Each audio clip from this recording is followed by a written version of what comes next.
Ladies and gentlemen, asanteni kwa kukuja. Tumefurahia. Nataka kuanza kwa kusema leo tuko na Mheshimiwa Don Bosco, wengi wenu wanamfahamu sana. Amekuwa kwa ulingo wa kisiasa kwa muda mrefu, pamoja na Mheshimiwa Stephen Nyarangi. Pia tuko naye hapa.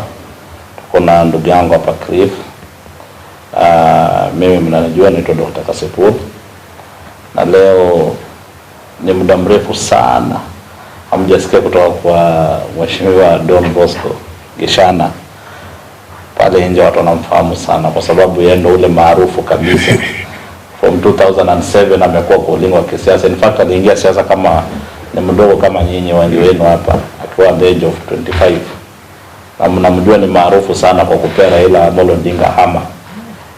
Sasa kwa miaka 25 yeye alipea Raila Amolo Odinga hama. Na naambia ukiona Nuru Okanga, ambia Nuru Okanga atapiga mdomo huko. Mate itatoka mingi sana na mwambika, lakini hakuna kitu nyama yeye pea Raila. Sasa yeye akisema ati anataka kupigania Raila, awache watu kama kina Don Bosco waongee. Kwa sababu Don ndo yuko. Sasa nataka karibisha kwanza Don aseme jambo kidogo. Alafu tutasema kidogo alafu tutachukua maswali kutoka kwenu kwa sababu nyinyi ndio mmekuja kutaka nene Mheshimiwa Nyarangi, alafu tutachukua maswali kutoka kwenu. Kwa hivyo naanza na acha ni karibisha Nyarangi aseme kitu alafu sasa ndo Don Bosco. Mike iko sawa, inachukua kutoka hapo. Mike iko sawa. Okay. Ningependa kuwashukuru kwa kufika hapa kwa wingi. Kwa majina mimi naitwa Nyarangi. Mimi nilikuwa party leader wa PDP, nimekuwa chairman wa Center for Multi-Party Democracy, nimekuwa advisor wa gavana wa Kisii. Kwa hivyo mimi ni mtu ninaelewa hii Kenya. Tumeshika mkono Raila Odinga 2005 tukianza mambo ya referendum, tukiwa na sasa rais wa Jamhuri ya Kenya William Ruto. Tumetembea safari moja, tumemuunga mkono Raila hii miaka yote. Na mimi natoka katika jamii ya Wakisii. Hii safari tumetembea na ndugu yangu Don Bosco kwa muda mrefu. Na sisi kama viongozi kutoka Kisii, mnajua wa Kisii sisi ni watu wa maendeleo.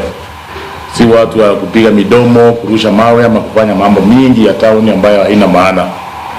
Ndio maana sasa tumekuja hapa. Chusi nimeona kwa runinga vijana wawili watatu wajaji wameketi pale Jevanji Gardens wakitoa matusi kwa kijana wetu Don Bosco kijana. Mtu amechipigania. Agalipepa gari hama na mimi nilikuwa huko, tukaipepa tukapelekea Raila kwake. Wakati Raila alipata nafasi, hamukuona akichagua Don Bosco kiti hata kiti kimoja. Alipeana viti zote zikaenda na tukupiga kelele. Sasa sisi kama Wakisii tuliketi chini kama viongozi vijana, wamama na wazee, tukasema tutafanya kazi na Rais William Samoei Ruto. Wengine wetu tumemuunga mkono Raila Odinga na tumeona mahali anaelekea hapa safari yake imefika mwisho. Ni vizuri tuambie watu wetu ukweli. Sisi kama Wakisii, wakati Raila Odinga walishikana mkono na Uhuru Kenyatta, wakati Uhuru alikuwa anagawa vitu kidogo, kama kuna nafasi 5 anapatia Raila nafasi 2, Raila anabeba nafasi anapeleka kwa Ujaluoni. Kuna nafasi hata moja alileta kwetu. Sisi hatukupiga kelele, tumesiti tukimuunga mkono. Sasa tumekuwa na rais ambaye anataka kuunganisha nchi, Daktari William Samoei Ruto. Amepanga kuna safari anataka kuja Kisii. Ni kwa sababu wanajua nguvu za huyu kijana yetu Don Bosco. Kwa sababu tumeunganisha vijana wote. Hapa Nairobi tumeketi kama vijana. Tumekutana wote vijana wa Kisii. Tukasema tunachukua barabara ya maendeleo. Tukaketi, tukazungumza na tukaelewana. Tukasema tutamuunga mkono President William Ruto na deputy wake. Sasa vile wameona ile mwelekeo Don Bosco amechukua, vile ametuunganisha, wameanza kumletea matusi, kumletea fitina na kumtishia maisha. Sisi Wakisii hapana watu wa kuchezewa sisi. This is not a pushover. Don Bosco is not a pushover. Kuna watu wake. Na tunaelewa vile nchi inaenda. Wasifikirie Don Bosco akizungumza anazungumza kama peke yake. Anazungumza kwa niaba ya viongozi wote kutoka Kisii, na tumesema tunamuunga mkono Rais wa Jamhuri ya Kenya William Ruto. So kwa hivyo tunataka kwanza aheshimiwe. Ya pili, tunataka kumuunga mkono the first lady wa Jamhuri ya Kenya, Madam Rachel, kwa kutengeneza mikakati ya kuleta maombi katika Jamhuri ya Kenya. Hiyo maombi ndio itaokoa hii nchi. If you don't believe in God, wachana na mambo yako. Sisi wale tunamwamini Mungu tunaunga mkono.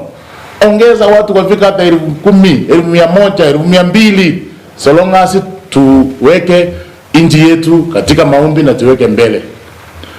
Huko kwetu Kisii, mliona juzi watu wa Azimio walikuja juzi wakipiga kelele eti Matiang'i, Matiang'i.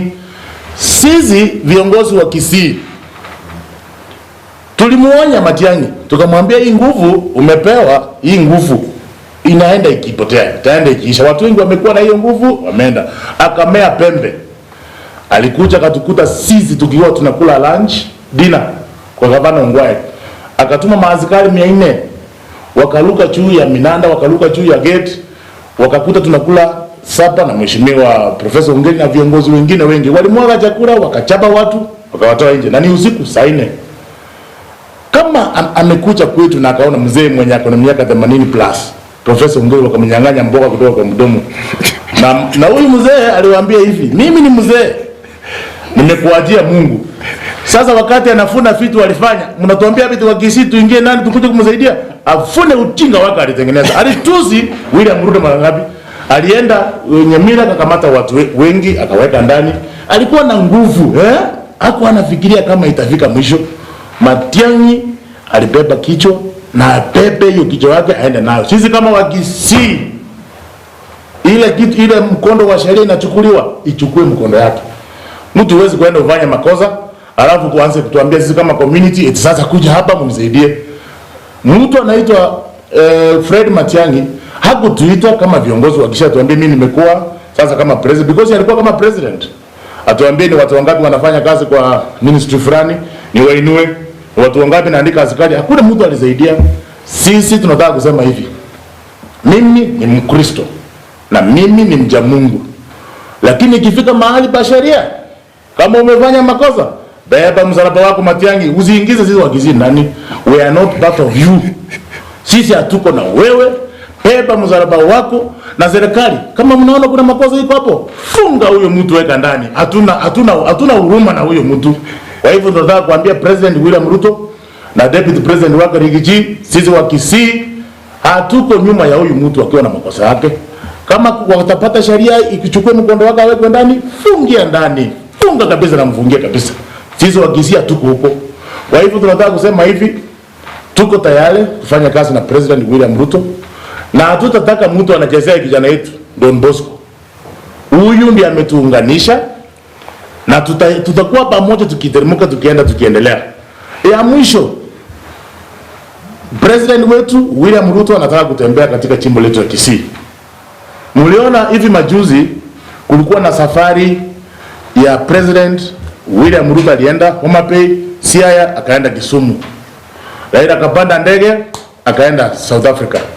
Alituma mpaka ndugu yake ule mzee, the first born brother, anaitwa Oburu Odinga, akaenda kwa mkutano wa President William Ruto. Siku hiyo alienda kukutana na President Orenga. Aliongea akasema, Your Excellency the President, tunakuunga mkono, tutafanya kazi na wewe. Sasa amerudi wakati wamepewa maendeleo, amesikia sasa President anakuja Kisii, akuje kutuambia sisi wa Kisii sasa tusikubaliane na mambo ya President kwa sababu sio rais. Ikifika kwao Luo Nyanza anakuwa rais. Ikifika Kisii yeye sio rais. Kwani sisi ni wajinga tunafuata mtu tukifuata nyuma namna hiyo? Sisi kama wa Kisii tutafanya kazi na William Ruto. Tutafanya kazi na Rigathi Gachagua na viongozi wote wa Kisii ambao wanafanya kazi tukiunganisha nchi yetu. Kwa hivyo ambia hao vijana wanafikiria eti wanatishia ndugu yetu Don Bosco eti alisema watolewe hapo ndani. Kwanza nimekasirika na wewe Bosco. Kwa nini unafungulia watu leo? Umepiga simu tena umeenda kufungulia watu ambao wako na makosa. Watu wakikosa waje wafungiwe. Next time wakikamatwa wafungiwe ndani. Ndio ile mambo nilikuwa nasema kabla. Mheshimiwa, asante sana Mheshimiwa Nyarangi, asante kwa hisia yake, amekuwa very brief na ameongea maneno mazuri. Na tunataka kusema hivi kwa sababu Mheshimiwa Don Bosco akiongea sasa ndio itakuwa ni kumalizia. Tunasema hivi, mimi watu wengi wameniuliza sana, wewe Kasipul, wewe ni Mjaluo, mbona una support serikali ya William Samoei Ruto? Nilisupport serikali ya William Samoei Ruto na bado na support serikali ya William Samoei Ruto katasi ya Don Bosco. Watu hawajaijua mbona. Watu wengi wamekuwa wakiuliza hiyo maswali na nilisikia nimekasirika sana kwa sababu mimi nilisimama rais, nika withdraw kutoka kwa urais, mnajua nyinyi. Na the reason why nilipenda William Samoei Arap Ruto ni kwa sababu ya kitu moja. Huyu Don Bosco mwenye ameketi hapa pembeni ni mtu mwenye alinikaribisha hii town kama sina chochote. Alinishika mkono kama sina chochote. Wabunge wengi wenye wako sahi bunge, hata wenye wako pale ODM wanajirombosa, Don Bosco aliwasaidia kama wana chochote, akawafanya wabunge. Don Bosco alishika mkono ya Raila Amolo Odinga, aliinvest millions and millions of shillings kwa campaign ya Raila Amolo Odinga in 2007 when he was a young man. Na ndo nataka kuambia hao vijana wadogo wenye wanakimbia hapa hivi wakisema kwamba wao wako na pesa wanaingia kwa siasa, hakuna mwanasiasa ambaye utainvest pesa, especially Raila Amolo Odinga, na utoke kama uko vizuri. He spent a lot of money, more than millions and millions of shillings. I saw with my two eyes. Leo hii Don Bosco vile amefika pale penye amefika pale ni kwa sababu pesa zake mingi zilimwagwa huko. Hakuwahi pea Don Bosco hata chochote. The reason why na support William Samoei Ruto ni kwa sababu William Samoei Ruto amekuwa rafiki wa Don Bosco kwa miaka mingi, ametembea na Don Bosco, amesimama na Don Bosco, na tuna imani baada anaenda kusimama na Don Bosco. That's why tutasimama na William Samoei Ruto na tutapigana mpaka damu ya mwisho. We want to tell Raila Amolo Odinga, wale vijana wako ambao umetuma pale wanatusi Don Bosco, wakiambia Don Bosco maneno ambayo haifai, wakumbusha kwamba 2007 hiyo nyundo yenye wanasifia ni Don Bosco ndo alileta nyundo in terms of gari. Huyu Don Bosco mwenye mnaona hapa hivi, by the way, alitoa nafsi yake na roho. Alipewa siku moja, mimi ndo niliitwa hizo enzi za Kibaki, wakitukalisha chini wakituambia kwamba ambia Don Bosco apeane logbook ya hama waende wapea aibu Raila Amolo Odinga, watapea Don Bosco PS. Akasema kwamba mimi nasimama na Raila Amolo Odinga, siwezi kufanyia Raila Amolo Odinga kitu kama hiyo. Leo hii Don Bosco yuko hapa hivi, na Raila Amolo Odinga alikuwa prime minister, he never gave something to Don Bosco. Therefore tunasema hivi na tunarudia ya kwamba support ni tunapea William Samoei Ruto is because of Don Bosco, na tutampa paka kiwango ya mwisho, na mtu yote mwenye atasimama mbele yetu tutapita na yeye. Na tunataka turudi kwa kusema hivi, Jacaranda juzi Don Bosco aliwaambia kwa heshima kwamba fungeni, wakadhania ni Kasipul wa kawaida. Leo hii wamewekwa pingu tena. Don Bosco tena amerudi amekaa chini anapiga simu anasema fungulia wale vijana watoke pale Central Point. Nikamuuliza mambo gani hii tena?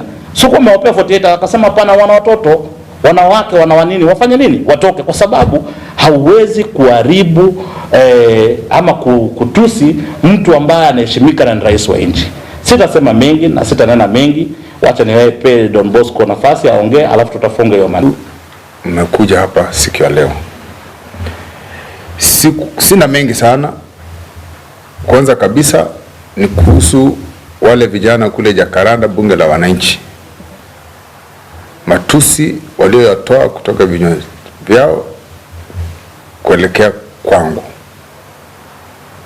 Mimi nawaambia hivi, Jacaranda iko Kenya, na serikali ya William Samoei Ruto iko timamu, na sheria lazima wakati wote itafuata mkondo wao. Kilichofanya nikawapa masaa 48, la sivyo nitatumwa kutoka kule Jacaranda, ni sababu walikuwa wanafanya training ya kurusha mawe. Eti wanasema ile siku ya maandamano watarushia askari mawe njia hiyo. Kenya ni nchi ya amani. Kenya ni nchi ya watu wote, na serikali ya William Ruto iko katika hali ya kujaribu kuleta Wakenya wote ambao tulikuwa tumegawanyika katika misingi ya kikabila. Kwa hivyo nikawapea masaa 48. Badala yake wakanijibu na matusi ambao siwezi kusema mimi kama mtu mzima. Leo hii wamekamatwa. ila kwa nafsi yangu nimesema wasamewe. Kuna kijana sijui anaitwa nani, siwajua hata majina, anaitwa Moshi. Nimesema waachiliwe, na huyo kuna mwingine ndio Nurokanga. Nurokanga alikimbia kwa Kakamega. Kwanza Nurokanga alikimbia, nasikia huyo Nurokanga alikimbia kwa Kakamega. Lakini anaweza kukutana pia na Masubaru hapo Kisumu. Cha kwanza kabisa, William Samoei Ruto, rais wa Kenya, kwanza kabisa kumbuka ni mzazi, ana familia yake. Sio mtu mnaingia mnaanza kumtusi hivyo. Amewazidi umri. Mambo ameyapitia duniani ni mengi kuliko ambayo nyinyi vijana mmepitia wapo bunge la wananchi.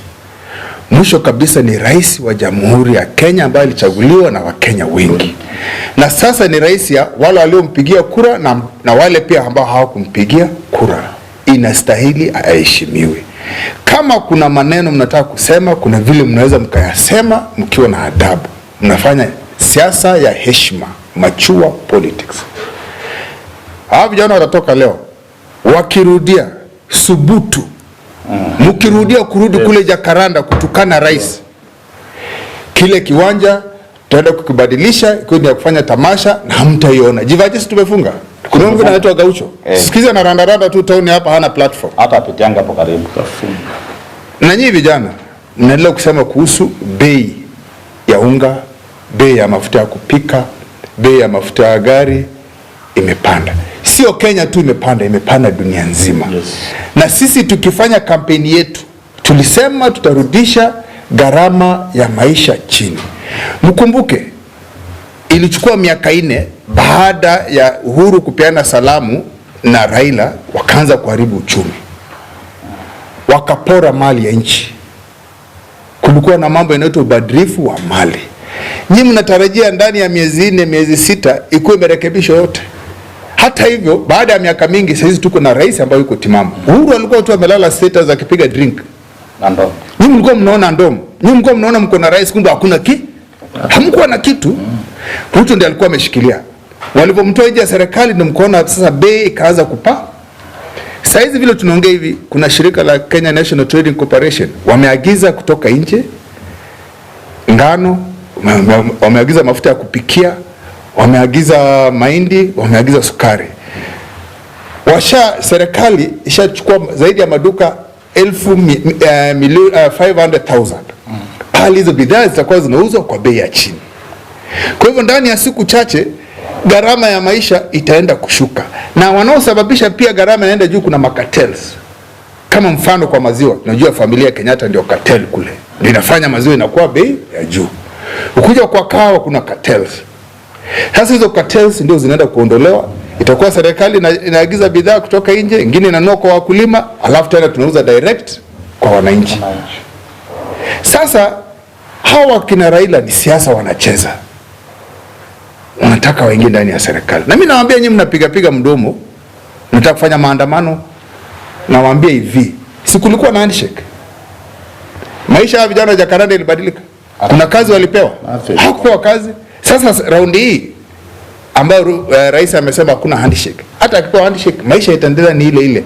Kama nafasi ya Yala moja alipea mtoto wake, wewe utapewa nini?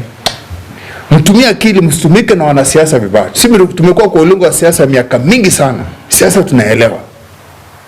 Tufanye siasa ya maendeleo, sio ya kutumia vijana wetu. Kama kuna msanii hapa anaitwa Eric Omondi. Kuna ile tunaita life kama let's say a soccer player. Kuna ile miaka anacheza inafika mwisho wake. Jokes zake zilikuwa zimeanza kuwa dry. Ameisha kiusanii. Sasa nataka kujireinvent kutumia siasa ili tena rudi kwa platform, labda kuja kusimama kiti ya siasa. Huyu ni joker. Si walikuwa juzi na huyu Jimmy Wanjigi. Wakaenda akachukua gari gina mzee atamempea hadi usanii tu ile gari showbiz. Sisi tayari muhimu onda kiendesha. Si ile gari la yetu amepewa inarudishwa. Yaani kucheza na akili watu. Huyo kijana haache kucheza na serikali kabisa. Kama ni kazi anataka atapewa kazi. Sababu sasa amefika mwisho na jokes zake. Hakuna mtu anacheka na jokes zake. Mnamuonanga anavanga kama mwanamke. Na ndio maana nasema hawa kina Eric Omondi ndio hao wameleta mambo ya LGBT. Hii mambo ya ushoga wa kufanyolewa. Na sitaki niongelee sana lakini sio mbali sana na hapo. Kama anavaa nguo za kike Foko. Sasa shoga ndiye anaenda kuwapea sijiunga. Kweli? Mbaya sana. Ila nasema kuna ruling ilitolewa Supreme Court kuhusu ushoga. Walisema kwamba wako na haki ya kukutana, lakini sio kufanya ile mambo ngi, sio kufanya ile mambo ngi. Rais ametamka pia leo kuhusu sisi, unajua sisi ni Waafrika. Tuna mila na desturi zetu. Hatuwezi tukaanza kuiga vitu vya wazungu tukaleta hapa. Labda miaka 50 ijayo ndio labda mambo kama itakuwa ni ya kawaida. Kwa hivyo Eric Omondi kama anataka kuuza sera yake ya ushoga, afanye kwa utulivu akitumia sheria, ama aende Ulaya ndio inaruhusiwa aende kufanya mambo yake ya ushoga kule. Lakini sio Kenya hii yetu. Nikiendelea,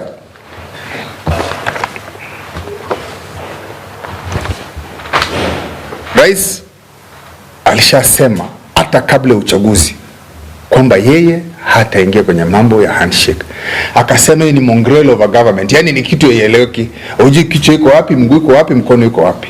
Ila amesema njia nzuri ni kuwa na ofisi ya kambi ya upinzani, yani leader of opposition, ambaye atapewa recognition yake. Kama kuna national holiday na yeye anapewa nafasi yake, anaongea. Sababu tunajua pia Raila anapenda hizo trappings of power. Yes. Hiyo rais amekubali, lakini cha ajabu tena wamekataa, wataki. Wao wanasema gharama imeenda juu irudi chini ya maisha. Na ndio rais anashughulika. Hii maandamano ambayo ametupea siku 14, sasa hizi imebaki kama siku 6. Sio maandamano ya kwanza Kenya hii Raila amefanya. Mimi nilikuwa shule ya msingi, niliona Raila wakifanya maandamano. Sasa hizi nimekuwa naona nikopaka na nywele nyeupe, bado maandamano. Na wazungu wanasema if you keep doing the same things and you expect different results, it will not happen. Raila sana anafaa abadilishe siasa yake, ndio labda atapata matokeo mazuri. Wakati wa campaign, Ruto akizunguka Kenya nzima akifanya campaign, walikuwa wanamwambia umeanza early campaigns. Haya, ikafika wakati wa campaign, badala ya kuuza sera, wakaleta Diamond wakamlipa shilingi milioni 50. Hiyo pesa wakina Omoshi na kina Nuru Okanga wangepewa, maisha yangebadilika, lakini wakapea Mtanzania. Hao ni watu wako na sera ya vijana. Hapo kuna sera kweli. Milioni 50 na Diamond aliingia kama nusu saa, akaimba akatoka. So mimi kitu nawaambia bunge la wananchi kina Nuru Okanga, nyinyi mnacheza na mkia wa nyuki. Tulieni, badala ya nyinyi kufanya kazi mko kule kupiga mdomo, mnatumika. Na ile wakati mtakuja kuamka mkajua mnatumika, uzuri utakuwa umeingia, miaka imeenda, ile nguvu kunao saa hizi hautakuwa nayo miaka 10, 15 ijayo. Na vile Nyarangi pia alisema, hili ni taifa ambalo tunaamini kwa Mwenyezi Mungu.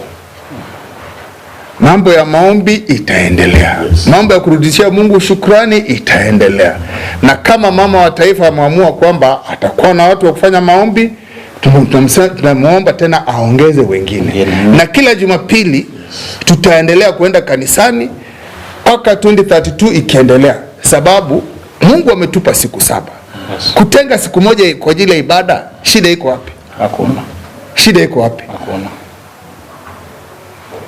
Na pia namkaribisha rais, anakuja Kisii, namkaribisha sana. Wakisii wako na hamu, Wakisii ni watu wanapenda maendeleo. Vile vile governor wa Kisii, aliyekuwa governor wa Kisii Ongwae, na yeye mliona alituunga mkono, yuko sasa UDA. Tuko na mzee Jimmy Nuru Wangwenyi, na yeye sasa yuko UDA. Kisii saizi sio ODM tena. Iko kipindi nilisema, ulisikia wapi kwamba Kisii ni ODM? Sasa yale mambo unabii wangu pia umefika wakati wake. Sababu wa Kisii wanapenda maendeleo, wanapenda maendeleo. Na mkiweza kufanya maandamano kufunga duka za watu, na kuambia Kisii hata umbwa haitabweka. Nairobi pia hata umbwa haitabweka. Maduka tuhakikisha kwamba maduka imefunguliwa, biashara imeendelea, ili uchumi wetu uendelee. Thank you very much. So tumekaribisha maswali kwa Don Bosco kwa sababu hii ni event yake. Maswali kwa Don. It's about you and Raila. mlikuwa na ukaribu. Kitu gani imepelekea ukaribu wako na baba umeisha mpaka sasa hivi umeamua kuingia kwa President Ruto? Mimi na Raila hatujaikosana hata siku moja, lakini msimamo wangu wa kisiasa ulibadilika. Umri nimefika saizi, kwa kweli mkiniona nakaa kwa lami ama natupa mawe simtashangaa. Simtaona labda nimekuwa kichaa.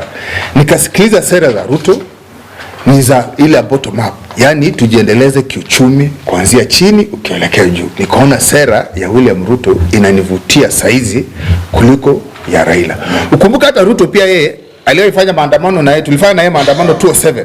Na hiyo ndio maandamano yaliyoifua dafu, lakini yeye alifika pale akasema kweli siasa ya maandamano haiwezi. Leo hii Mungu amembariki amekuwa rais sababu alianza kufanya what is right in the eyes of God. Msitumie vijana wa watu kurusha mawe. Ukisema kuhusu sera, tunafahamu Rais Ruto alisema kwamba within 100 days bei ya unga na mafuta zote zitakuwa zimeshuka. Sasa hizi ni miezi 6 na miezi 7, unga bado iko juu na mafuta bado iko juu. Bado unaona kama maisha itabadilika? Kitu nawahakikishia, Kenya inaenda kuwa baadhi ya mataifa pali maisha, gharama ya maisha itakuwa chini. Alisema ndani ya siku 100. Mmesikia makamu wa rais Rigiji akisema tulivyoingia serikali tulipata hata panya zimekimbia, hamukuwa na kitu, walikula kila kitu. So lazima tungeanza tena upya kupanga mikakati vile tutapata pesa, sababu alipora. Pesa iliporwa, Telecom hapa ilipo 6 billion, pesa zingine zikatumwa sijui Malta wapi. Kwa hivyo hata panya zilikuwa zimetoroka. Ndio maana tuliongea hiyo kabla hatujaingia ndani, lakini baada ya kuingia kwa store tukapata hamna kitu. So ndio tunaomba wa Kenya radhi kwamba tupe siku chache tu. Nimesema kwamba shirika la KNTC limeagiza bidhaa kutoka nje na tunaenda kuuza moja kwa mwananchi. Kuna maduka ambayo yale yamekuwa pointed out. Ni muda tu, sifikiri kama itapita nini mwezi mmoja kutoka leo. About naibu rais Rigathi Gachagua, inasemekana kwamba watu ambao walisaidia Rais Ruto kupata kura ndio ambao wanapewa nafasi. Kwa ufupi wanasema kwamba Kenya Kwanza ni kampuni. Nafahamu kuna wewe, kuna Daktari Kasipul na mheshimiwa hapa. You are one of the people ambao mlikuwa mnapush sana agenda ya Ruto na pia mtafutia kura. Na mpaka sasa hivi tuliona kama kulikuwa na viti vya CAS, kulikuwa na CS. Hatukuona majina yenu pale. Hiyo pia daktari atajibu. Iko hivi. Serikali ni moja. Lakini katika hali ya kutafuta serikali kuna kampeni zinafanyika. Rigiji alikuwa anamaanisha kwamba wale ambao walitusaidia kupata serikali pia wao tawafikiria, tawapea priority ya kwanza zaidi, ila kila Mkenya atakuwepo. Mona Luo Nyanza, mko na PS wawili, mko na CS, na Ruto alipata less than 1% of votes. Yes. Na katika hii safari viti bado ni vingi. Rais kila Ijumaa mnaonanga kuna gazettement, huyu amepewa hii, huyu amepewa hii, mabalozi watakuja kupewa. Kwa hivyo wale wote walisaidia, vile muda unaenda watapewa viti. Kitu kingine, hata katibu mkuu PS wa corrections, ambao hata mimi ningekuwa PS wa corrections sababu nina ujuzi wangu ile experience yenyewe moja kwa moja, sababu najua mimi nilikaa magereza miaka 6. Alikuwa ni mtu wa Azimio. Huyu mwanamke alikuwa ni mtu wa Azimio. Lakini si amepewa. Labda kuna ujuzi fulani wameona, serikali imeona kwamba anaweza akatusaidia. PS Hinga ndio wale walikuwa wanatukana Ruto. Lakini aliwekwa hapa, waliona kwamba kuna ujuzi fulani. Kwa hivyo naamini kwamba rais, vile siku zinazidi kwenda, watu wote ambao walisaidia watajikuta katika nafasi tofauti. Asante.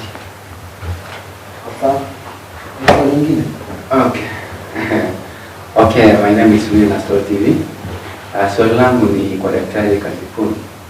Daktari Kasipul, I hope you are Kenya and najua umesoma katiba ya Kenya vizuri. I hope unaielewa. Nikisema umeisoma katiba ya Kenya vizuri ni kwamba katiba kuna kipengele kwamba kinaongelea about maandamano Kenya. Na kama na hayo mabunge yani mahali pa wananchi kwenda kutoa sauti zao. na wewe umekuwa mmoja and I think daktari ya youth. Mimi nimeshapita. Okay, na umekuwa mmoja kupinga sana haya mafunzo yasikuwepo, na ni sehemu ya vijana ama wananchi wa tukufu la nchi la Kenya kwenda kujieleza. Mbona unalipinga hilo na hilo liko kwenye katiba? Unahisi hauone ni kama unaenda kinyume na katiba? Katiba inaruhusu ya kwamba watu wakusanyike, waandamane kwa njia ya amani. Kama watu wanakusanyika kuandamana kutusi mtu, juzi wametusi mtu anaitwa Don Bosco pale. Mimi afadhali wanamtusingi kila siku. Don Bosco amewakosea nini? Wanaulizana nini na Don Bosco? Don Bosco aliwaambia tu jamani, mnafanya hizo maneno ya kurusha mawe. Na for the first time Don Bosco hajaongea. Alisema mbona watu wana practice kunini? Kwa sababu anajua kurusha mawe. Don Bosco amekwambia hapa amekaa jela 6 years. Anajua watu wamekaa huko kwa sababu walipiga mtu na mawe, walifanya kila kitu na yeye wanafanya. Tunasema na tunarudia kwamba Raila Amolo Odinga hatatumia watoto wa watu kwa kufanya vitu ni wanafanya, na inatumika pale Jakaranda. Omosh la ameshikwa. Ako ndani. Umeona Raila Amolo Odinga pale station? Umeona mtu yote pale station? Omosh analia kama mtoto mdogo, mtu mwenye amefanya saa hivi ile tunaongea na yeye saa hii anapiga simu na mkataza huyu. Nawaambia waacha kupiga simu. Toa watu watoka waende penye wanaenda. Huyu ndo anawapigania. By leo jioni utaona wako huko anawapigania, na hao wameshikwa na walikuwa wamekuja kuleta kelele pia hapa wapi? Town. So tunajaribu kusema hivi ni ya kwamba uchungu ambao Don Bosco na mimi tuko nao ni ya kwamba watoto wenyewe wanatumika, waache kutumika. Waache kutumika. Na kama watu wanaandamana, waandamane kwa amani ama nimedanganya Sheikh? Umesema ukweli. Nikiongezea tu ya hiyo, unaona sasa hii maandamano wamepeana serikali 8 days. Zimebaki siku 8. Eti aende State House. Huyu ni mtu ambaye akona fikira ya kufikiria juu ya watoto wa wenyewe, kwa sababu kuna serikali ambayo iko na bunduki, kile kitu iko. Alafu upepe watoto wa watu waambie tuende State House. Mahali mtu amechaguliwa, ameidhinishwa na ni rais wa Jamhuri ya Kenya. Alafu upepe watoto waambie sasa tuende kwa hiyo State House, tuende kuondoa huyu ndani. What are you trying to say?